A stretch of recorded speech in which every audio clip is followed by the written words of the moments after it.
लगातार किसानों के हित के खिलाफ काम कर रही है और जो भी किसान आवाज़ उठा रहा है उसके ऊपर लगातार दमन कर रही है। गुजरात के अंदर बोताड मार्केटिंग यार्ड है जहां किसान अपने कपास को बेचने के लिए जाते हैं, वहां लगातार शोषण हो रहा था। उसके खिलाफ किसानों ने कल आंदोलन शुरू किया। हजारों की तादाद में किसान वहां पहुंचे अपनी मांग को लेकर के कि शोषण बंद किया जाए, किसानों को उनका वाजिब दाम दिया जाए। आंदोलन कल दिन भर चला, रात भर चला, लेकिन भाजपा की सरकार किसानों की मांगों को मानने की जगह रात के अंधेरे में 4 बजे आम आदमी पार्टी के किसान नेता राजू करपड़ा सहित कई किसानों को जबरदस्ती वहां से उठा करके ले गई। जो किसान थे उनको तालों में बंद कर दिया गया, गेट बंद करके। अभी भी किसान उस आंदोलन में अंदर डटे हुए हैं, उनको खाना पानी भी नहीं पहुंचाने दिया जा रहा है। राजू करपड़ा को लेकर के पुलिस रात से ही घुमा रही है और हर तरह के दमन और धमकी दी जा रही है किसानों को कि बर्बाद कर दिया जाएगा अगर ये आंदोलन वापस नहीं लिया जाता है। एक तरफ माननीय प्रधानमंत्री जी ऐलान करते हैं कि किसी भी कीमत पर हम किसानों के हितों के साथ समझौता नहीं करेंगे, और दूसरी तरफ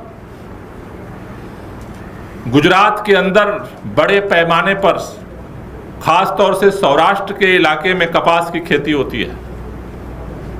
पहले से ही कपास के दाम कम मिल रहे थे, लेकिन जो अमेरिका से कपास भारत के अंदर आता था उस पर 11% की इंपोर्ट ड्यूटी थी। अमेरिका ने 50% हमारे ऊपर टैरिफ थोप दिया जबरदस्ती, और हमारी सरकार ने उसके जवाब में 11% जो टैरिफ था उसको जीरो कर दिया। अब जब कपास की खेती अब तैयार हो गई, किसानों ने अब कपास लेकर के मंडी में जाना शुरू कर दिया, तो वहां पर स्थानीय स्तर पर भी उनके शोषण का काम हो रहा है। किसानों के साथ जो रेट तय हो रहा है उनके ऊपर प्रेशर बनाया जा रहा है, उनके माल को खरीदा नहीं जा रहा है पूरी तरह से, और उसको लेकर के किसानों ने आंदोलन शुरू किया। तो सरकार पुलिस के दम पर पूरी तरह से उस आंदोलन को कुचलने की कोशिश कर रही है। बात केवल एक मंडी की नहीं है, पूरे गुजरात के अंदर जितनी मंडियां हैं सभी मंडियों में किसानों के साथ इसी तरह का धोखा हो रहा है, इसी तरह की दर दर उनको भटकना पड़ रहा है अपना माल लेकर के। लंबी लंबी लाइनें लग रही हैं और कोई सुनने वाला नहीं है। कुछ दिन पहले आप सबने ये खबर देखी होगी कि नॉर्थ गुजरात के अंदर साबर डेयरी में किसान अपनी मांग को लेकर के गए, उनके ऊपर दमन चक्र चला, आंसू गैस के गोले चले, लाठियां चली और उनकी आवाज को कुचलने की कोशिश हुई। आज मैं भारतीय जनता पार्टी की राज्य की सरकार से और देश के माननीय प्रधानमंत्री और गृह मंत्री, दोनों लोगों का गृह क्षेत्र है गुजरात, निवेदन करना चाहता हूं कि मार्केट यार्ड में बैठे हुए अपनी जायज मांग को लेकर आंदोलनरत किसानों की बात को माना जाए उनकी मांगों का समाधान किया जाए, और अगर सरकार इसका समाधान नहीं करती है तो कल आम आदमी पार्टी बोताड मार्केटिंग यार्ड में शाम को 5 बजे किसान महापंचायत बुलाएगी, जिसमें आम आदमी पार्टी के प्रदेश अध्यक्ष और पार्टी के तमाम लीडर वहां पहुंचेंगे। अगर सरकार गिरफ्तारी करना चाहेगी तो गिरफ्तारी देंगे, लाठी चलाएगी तो लाठी खाएंगे, लेकिन किसानों के हक की जो लड़ाई है उसे हम पुलिस के दम पर रुकने नहीं देंगे।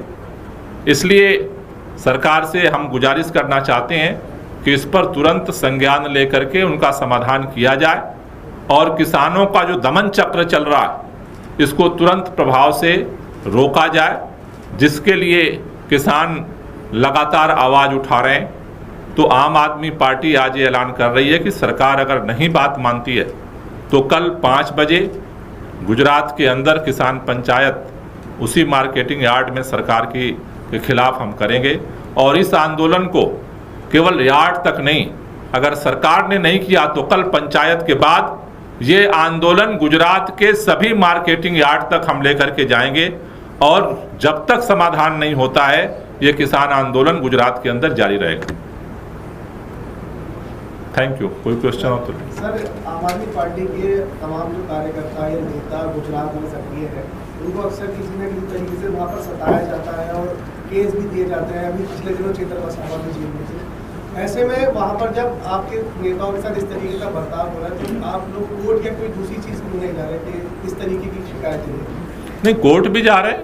कोर्ट में चेतर बसावा को उन्होंने उठा करके जेल में बंद किया तो कोर्ट में हम गए, कोर्ट में लड़े और उसके बाद उनको रिहा किया गया है। तो कानूनी तौर पे भी लड़ाई लड़ रहे हैं और सड़क पे भी लड़ाई लड़ेंगे। सर, एक सवाल और है, दिल्ली का प्रदूषण जो है वो फिर बढ़ गया दिवाली आने से पहले। अब तक जो सरकार का रद्द उस पर बहुत अपनी प्रशंसा हो रही थी, लेकिन अब जो है वो सरकार, दिल्ली सरकार की मैं बात कर रहा हूँ, तो उन्होंने बहुत अपनी प्रशंसा की कि दिल्ली की हवा बहुत स्वच्छ है, लेकिन अब जो है प्रदूषण बढ़ रहा है। देखिए, एक बात मैं देख रहा हूँ, आमतौर पर दिल्ली के अंदर बारिश का मौसम खत्म होने के बाद 15 अक्टूबर से AQI का लेवल बढ़ना शुरू होता है और वो आगे बढ़ता जाता है। इस बार दिवाली पहले है तो दिवाली के बाद प्रदूषण का स्तर तेजी से बढ़ने की जो है वो संभावना बनी हुई है। लेकिन एक बात मैं देख रहा हूं कि पिछले 10 साल से अरविंद केजरीवाल जी के नेतृत्व में हमारी सरकार 1 अक्टूबर से विंटर एक्शन प्लान घोषित करके अपना तैयारी और काम शुरू कर देती थी, लेकिन अभी तक जितना मेरे पास खबर है, अभी तक इस सरकार ने अपना विंटर एक्शन प्लान भी वो घोषित नहीं कर पाई है कि दिल्ली के प्रदूषण के स्तर को नियंत्रित करने के लिए वो क्या करेगी। आज 10 दिन बीत चुके अक्टूबर के, लेकिन हर साल मैं 1 अक्टूबर से विंटर एक्शन प्लान के तहत पूरे दिल्ली के अंदर इसको लेकर के कार्रवाई शुरू होती थी, लेकिन अभी तक सरकार क्यों मौन है, क्यों चुप है? कब उसका वार रूम शुरू होगा या बंद कर दिया जाएगा? जो हम लोगों ने दिल्ली सचिवालय में जो ग्रीन वार रूम शुरू किया था, जो पूरे प्रदेश के अंदर इस समय हम एंटी डस्ट कैंपेन चलाते थे, अभी विंटर एक्शन प्लान ही नहीं आया तो उस पर तो अभी कुछ कार्रवाई हो रही है, पता नहीं है। मुझे लगता है कि सरकार को, अधिकारियों को सब पता है कि किस तरह से और किस समय प्रदूषण का स्तर बढ़ता है, लेकिन सरकार जो सो रही है उसे जागना चाहिए और सक्रियता के साथ जो है इस पर काम शुरू करना चाहिए।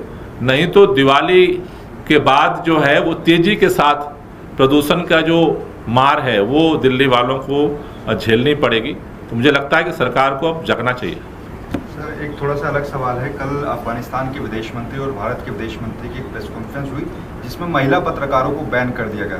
इसको लेकर विपक्षी पार्टियां सरकार पर सवाल खड़े करी कि महिलाओं को आगे बढ़ने की बात कहती है सरकार, लेकिन महिला पत्रकारों की एंट्री बैन करती है। नहीं, मुझे लगता है कि